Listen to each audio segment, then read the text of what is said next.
Okay, so Proverbs 16. That's where we're at. Everybody's favorite chapter, right? Yeah. But as always, we'll recap 15 before that. They're both a little long, and we're getting a little bit of a late start, so I'll probably just go quicker through the recap, and then we'll start on a new chapter. So a soft answer turneth away wrath, but grievous words stir up anger. The tongue of the wise useth knowledge aright, but the mouth of fools poureth out foolishness. So every now and then you can find, a bit of useful information coming from somebody who doesn't know what they're talking about, even if it's figuring out what not to do in a situation.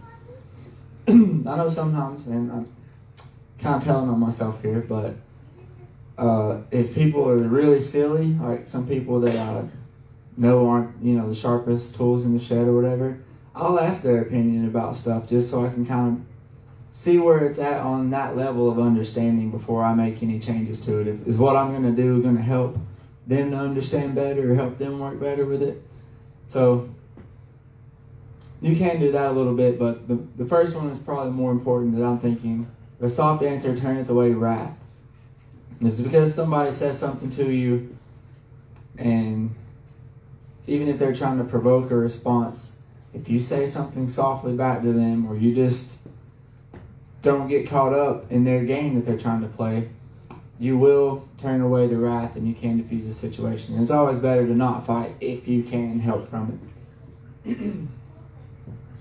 The eyes of the Lord are in every place, beholding the evil and the good.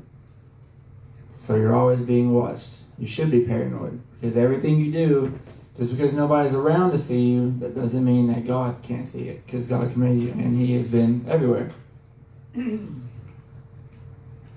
A wholesome tongue is a tree of life, but perverseness therein is a breach in the spirit. A fool despiseth his father's instruction, but he that regardeth reproof is prudent. In the house of the righteous is much treasure, but in the revenues of the wicked is trouble. The lips of the wise disperse knowledge, but the heart of the foolish doth not so. The sacrifice of the wicked is an abomination to the Lord, but the prayer of the upright is delight. What is the sacrifice of the wicked?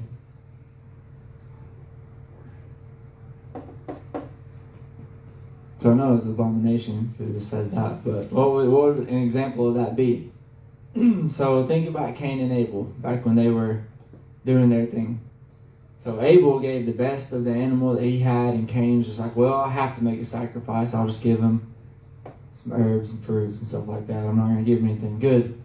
So he gave a sacrifice just because he had to and not because he wanted to from that. And that was kind of an evil act. So the sacrifice of the wicked is an abomination to that. God didn't like for him to give just because he had to or something like that. And I'm not saying that, see how I put this?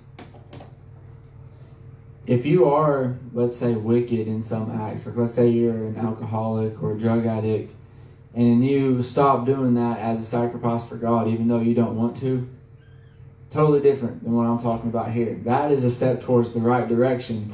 You're not just being like, oh, I'll quit doing this just because God wants me to, I guess.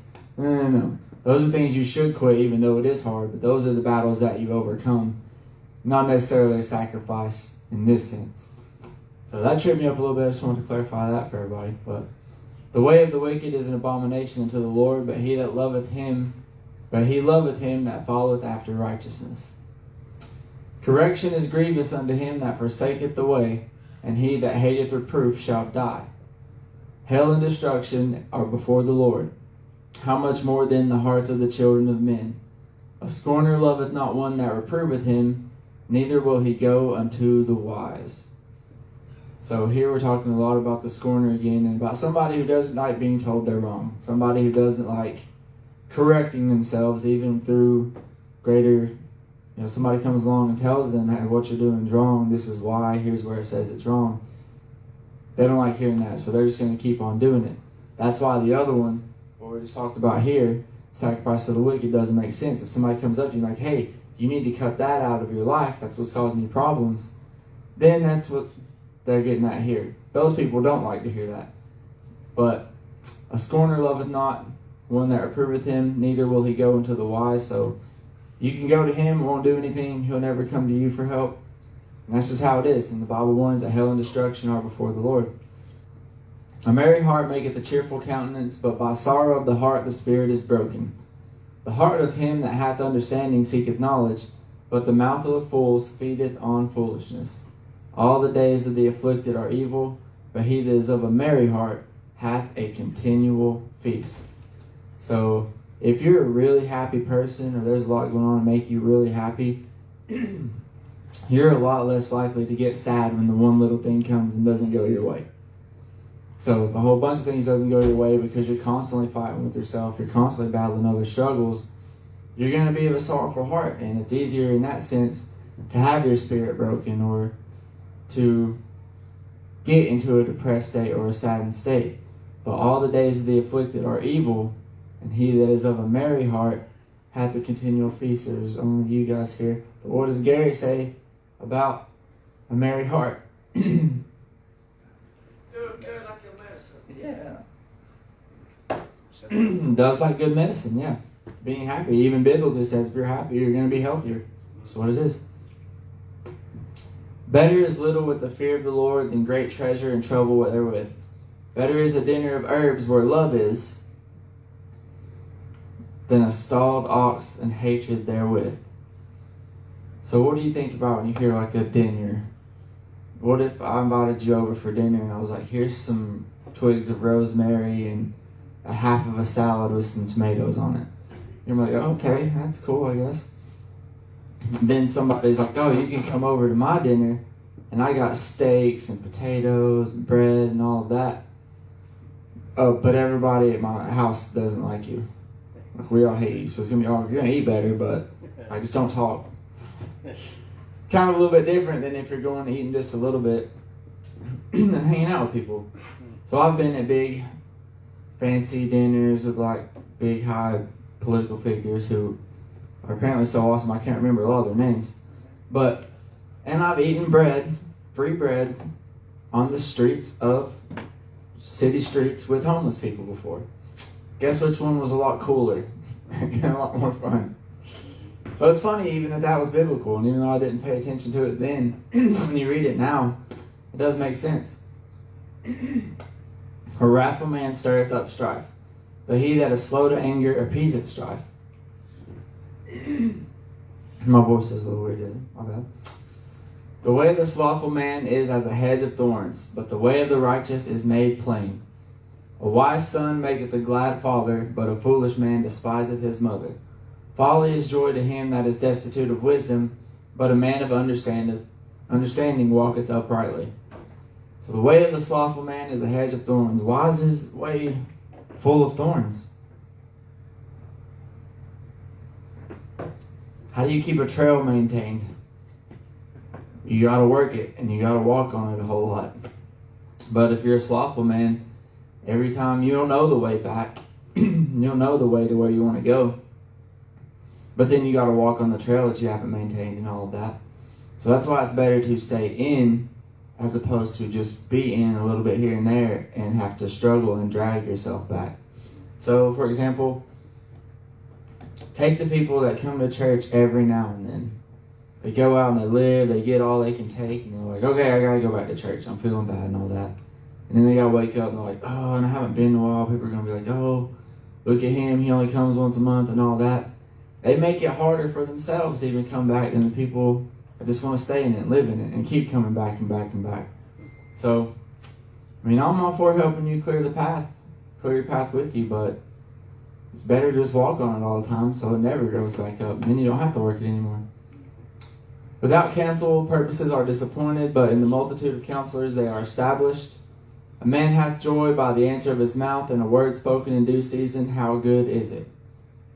The way of life is above to the wise, that he may depart from the hell beneath. Without counsel, purposes are disappointed, but in the multitude of counselors they are established.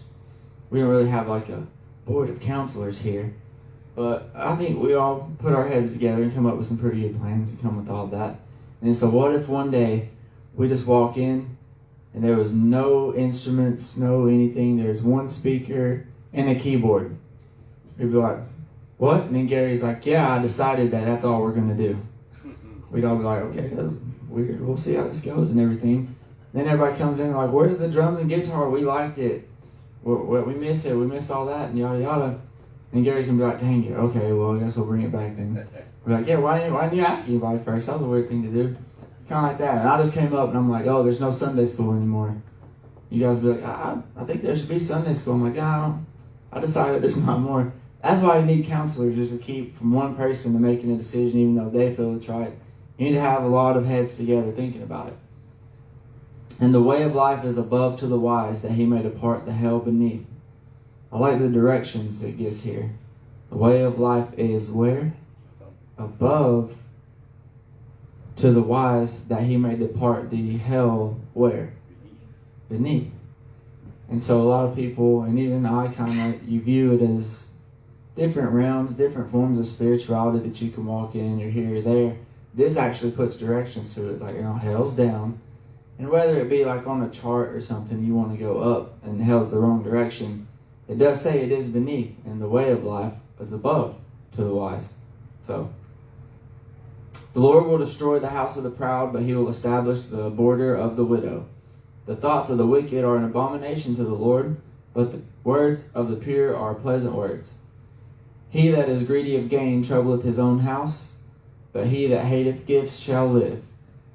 Greedy of gain, trouble in your own house. What if, you see these stories a lot, people just work all the time. So there's a guy who all he does is work, makes really good money, but he's never home. His kids never get to see him, his kids doesn't know that much. And then eventually at some point, he just snaps, he's had it, doesn't want to do that anymore.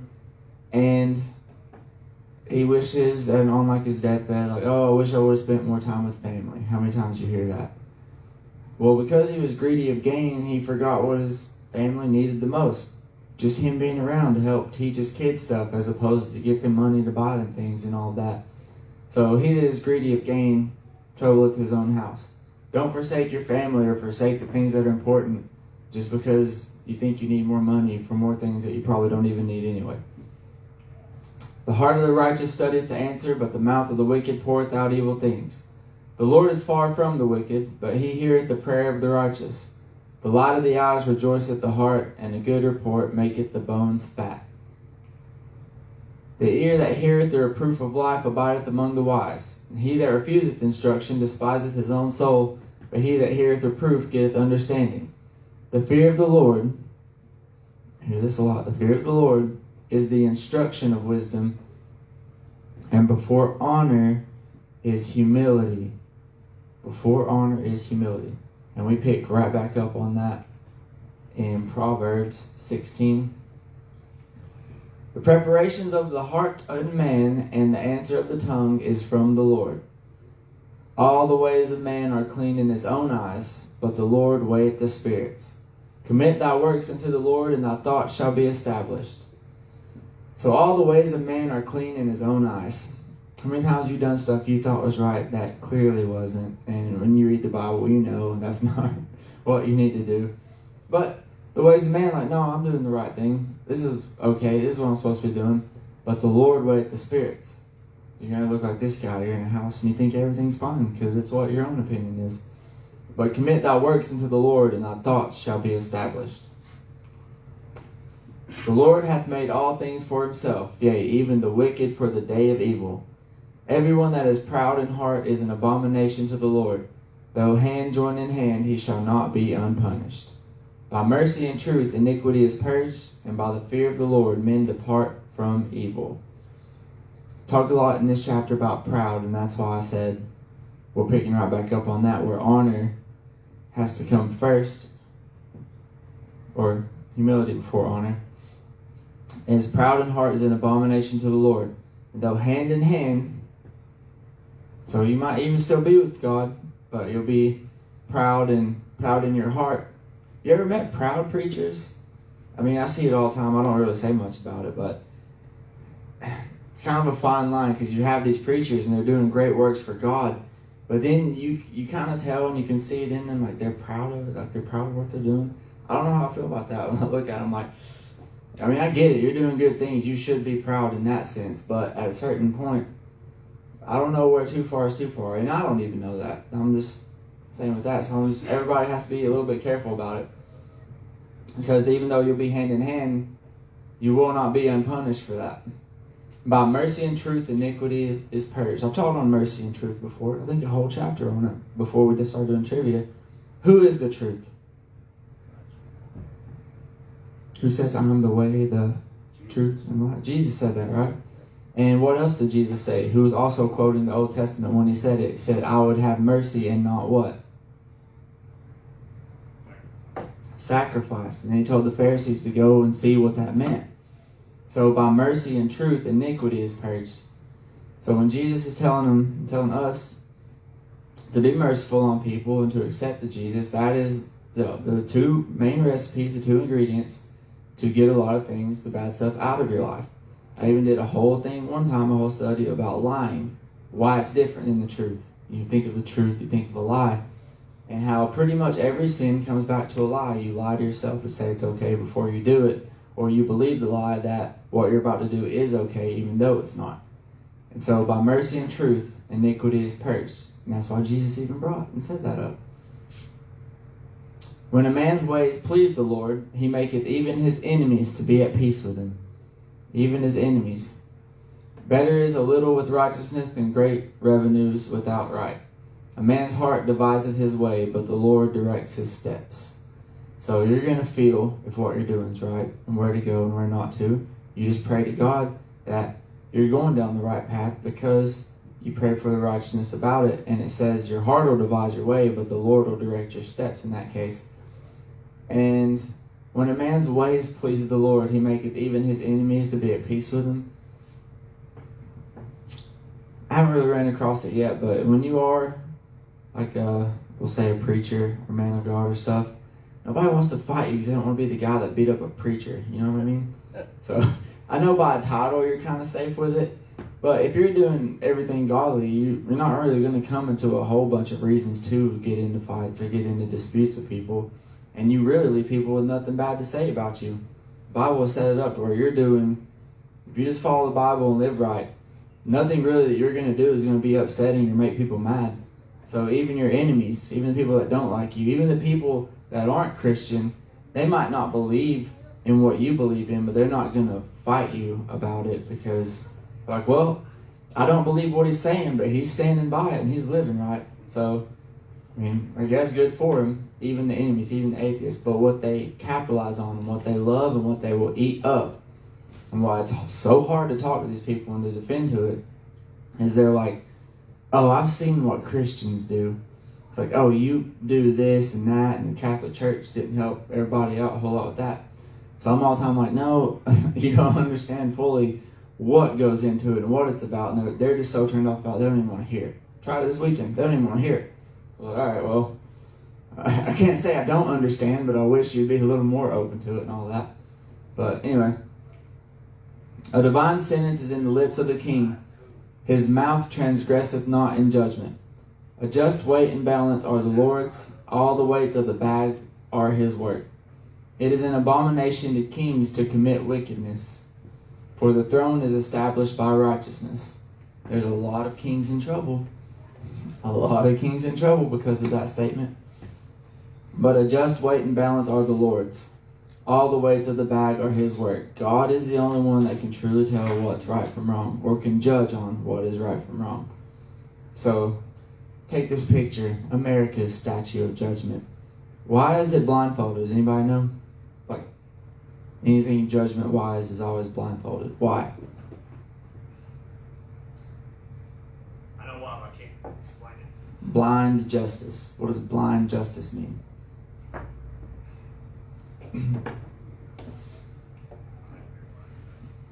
So let's say that James stole a watermelon. And let's say he stole it from somebody that I didn't like. Like, this guy kicked me off his property and told me I was stupid. And then James stole a watermelon from him. So then that guy comes up, and I'm the judge, and they're before me. And James is like, oh, he said I could have that watermelon. That guy's like, no, I didn't. You stole it. I like James. This guy just caused me a lot of problems. So I'll be like, oh, well, it's fine. It's just one watermelon, James. I think you gave it to him. And you get out of here and stop troubling me. So James got a free watermelon. Why? Because I knew who James was. I knew who that guy was. And I didn't like that guy. That is not an example of blind judgment. Blind judgment should be somebody stole a watermelon from another guy who said he couldn't have it, guilty or not. Yes, stealing is bad. He shouldn't have taken something that wasn't his, so he is guilty. That's blind judgment. If I don't know who did it or see who's doing it, it's not skewed either way. Now, nowadays it means something completely different because blind judgment, they don't even know what they're judging anymore. There's so many laws and so many twists, and whoever pays the most is the most innocent. And so it still fits even in today's time. I don't know if that's a joke or not. I feel like that was set up as a joke when it was made, the blind justice thing. Like, oh, good intentions, but we kind of know what we're doing. It's kind of funny when you think about it. But anyway, back to the kings. It is an abomination to kings to commit wickedness, for the throne is established by righteousness. How many people know of evil rulers? Are there a lot of evil rulers in history or even now? Or just wicked rulers or history? Wicked rulers? Yeah, probably every one of them about it. Righteous lips are the delight of kings, and they love him that speaketh right. The wrath of a king is as messengers of death, but a wise man will pacify it. In the light of the king's countenance is life, and his favor is as a cloud of the latter rain. So here it's telling you about kings in that they have a lot of power. They can protect you like a cloud from the latter rain, or the wrath of the king is as messengers of death. They can say, kill this person, you're dead. They can say this person gets to live and they're okay, and they're okay. And that is why God said before, it is an abomination to kings to commit wickedness, because the throne is established by righteousness. It's who's the better caller of judgment, who can tell the most right from wrong and has the power to enact that, to make the other people do the right from the wrong. But if the king's corrupt, he has the power to send that wrath on good people, as much as he has the power to use that cloud of protection on evil people. So a lot of things you'll see today, big corporations that don't care if people go hungry or die or lose their jobs, get to pocket out on all this money off of people suffering, and they're protected. They're protected by everything. So, try so many times, companies will give all their employees cancer because of something they're doing. They're like, oh, sorry, but we're protected under Federal Act DDD 571 that we paid $2 billion to this guy to enact and pass. Always to keep them safe from that. Those people are an abomination. They're going to get it a lot worse than a lot of other people coming up. But how much better is it to get wisdom than gold, and to get understanding rather than to be chosen than silver? Okay, let me read that again. I read it wrong. How much better is it to get wisdom than gold, and to get understanding rather than to be chosen than silver? So, the highway, you all understand that? Am I reading that right still? So it is better to get wisdom than gold. It is better to just let go of the heavy bag of gold so you can live, and to get understanding rather than to be chosen than silver. So it's better to be chosen than to get silver. I don't know why Proverbs words it like that, but I had to read it a couple times before I got it. The highway of the upright is to depart from evil. He that keepeth his way preserveth his soul. Pride goeth before destruction. Have you ever said pride cometh before the fall? Y'all ever heard that?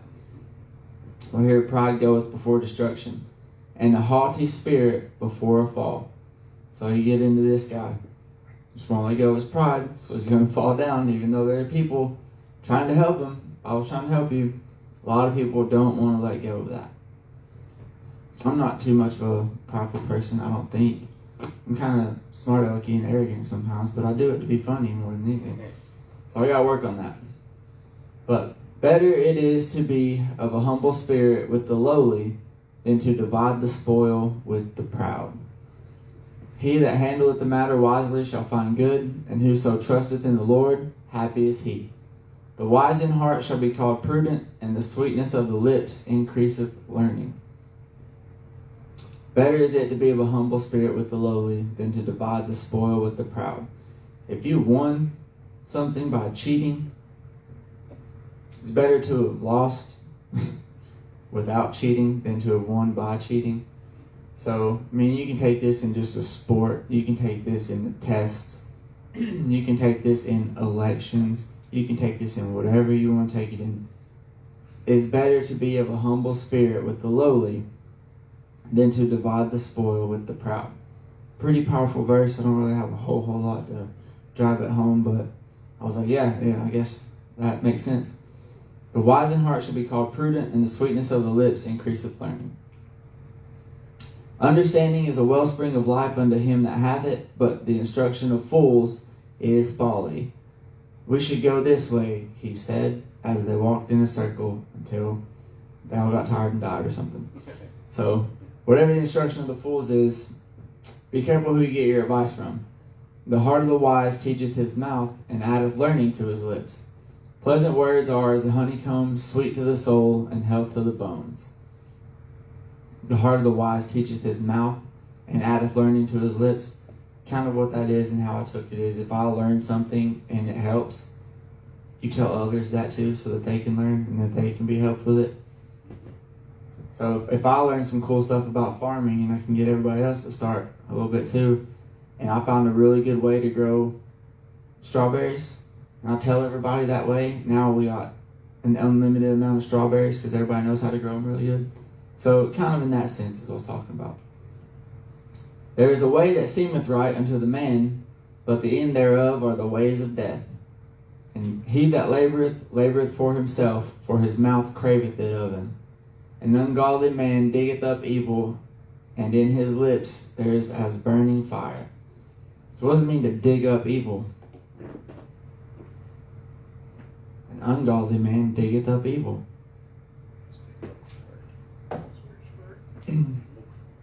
We're talking about mining here, or diamonds evil. It's coal evil when you dig it up. No, that's the picture I use, but it's not really talking about mining. An ungodly man diggeth up evil. There's not really a whole lot of trouble you can get into without trying. That's right. You know what I mean?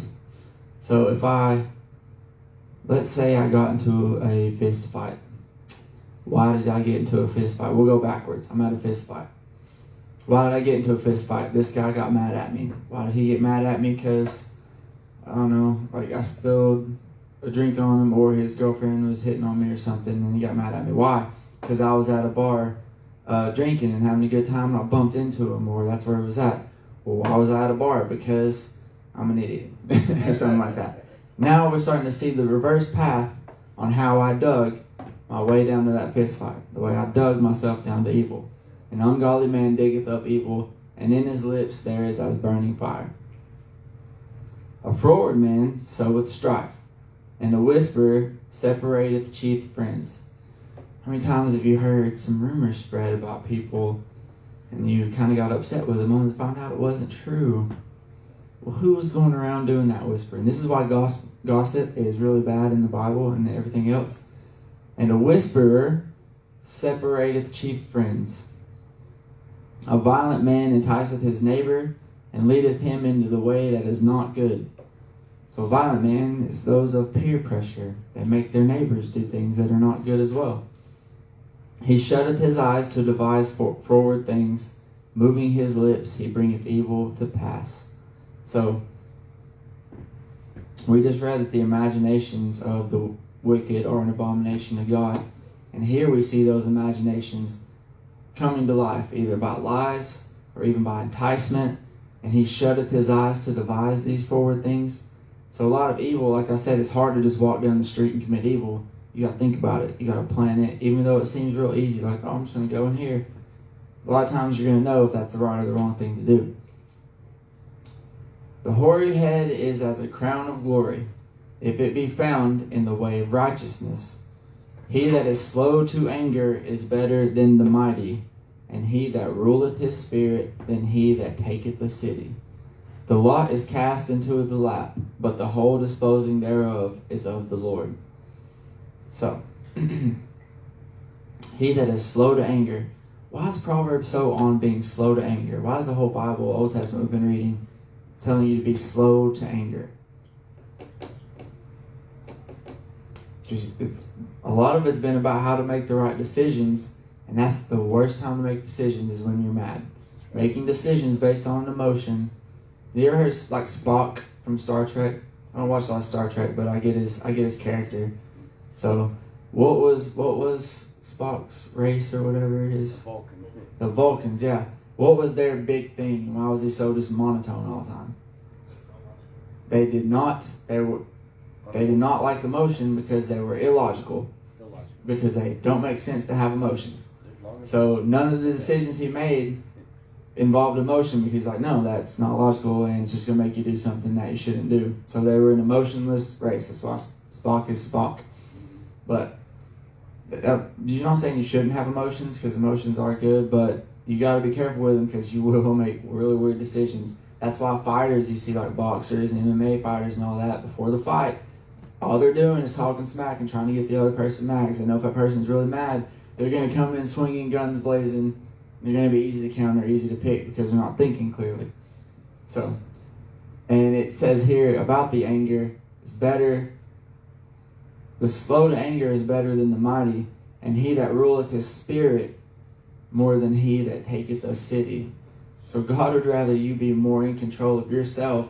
And I'm not going to lie, sometimes it's harder to control yourself than it is to go control somebody else or to beat somebody up. To just take it in and conquer your own spirit is sometimes easier than going and conquering a village or a city or something like that. We did it all the time in Afghanistan. It was super easy to go in and just take over a town.